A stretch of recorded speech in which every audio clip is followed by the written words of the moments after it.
बंधु मैंने आज गोटे सुंदर विषय आम कथा हवा जे राइट पेरेंटिंग कौन। आजिकल देखुवे छोट छोट छुआ मैंने डिप्रेशन शिकार होती। स्कूल छुआ गुड़ाक कॉलेज छुआ गुड़ाक डिप्रेशन जाकि सुसाइड कर आत्महत्या करने पछौना। एमती कि अनेक छोट छुआ मैंने बिहेवियरटा भेरी एग्रेसिव बिहेवियर रोचे, एंटी सोशल भाई बिहेव कर।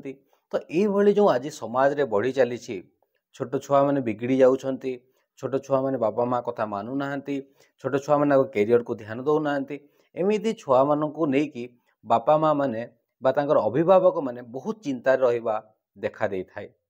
तो एटा कोन पई हुए ना, एटा सेतेले हुए जितले आमे जण को रॉन्ग पेरेंटिंग हे थाए। राइट पेरेंटिंग हेले ए भले समस्या देखा दे न थाए। तो राइट पेरेंटिंग बहुत जरूरी, कहीं जो छोट छुआ थाए ताकू कौन ठीक कौन भूल, कोटा राइट कोटा रॉन्ग सेते परिमाण रे मेच्योरिटी आसी न थाए। कहीं ना ता पाखरे जिते इनफॉरमेशन कलेक्शन थाए ताकू नेके से सब वाले डिसीजन निए।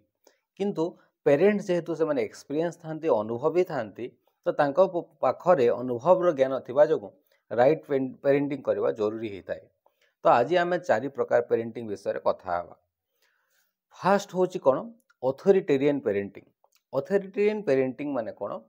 ऑथोरिटेरियन पेरेंटिंग जो माने ए स्टाइल पेरेंटिंग करथांती से माने कोन करिवे ना, गोटे छुआ को बहुत डिमांडिंग रहिबे ना, तू एई जिंस करिवार अछि माने करिवार अछि, तते डॉक्टर हेवार अछि माने हेवार अछि।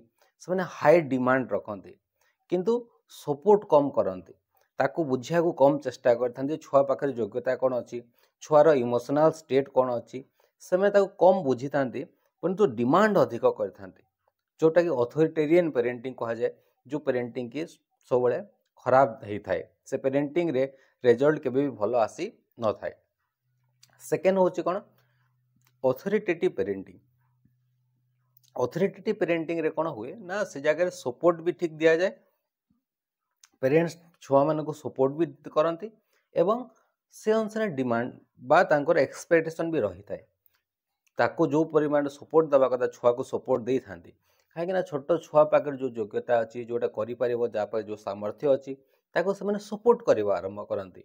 एवं जेहेतु से माने सपोर्ट करती ताठू सेतकी परिमाण से माने एक्सपेक्ट भी करथांती। ताको ऑथोरिटेटिव पेरेंटिंग कहा जाए, जोटा करवा जरूरी अटे। नेक्स्ट होची परमिसिव पेरेंटिंग।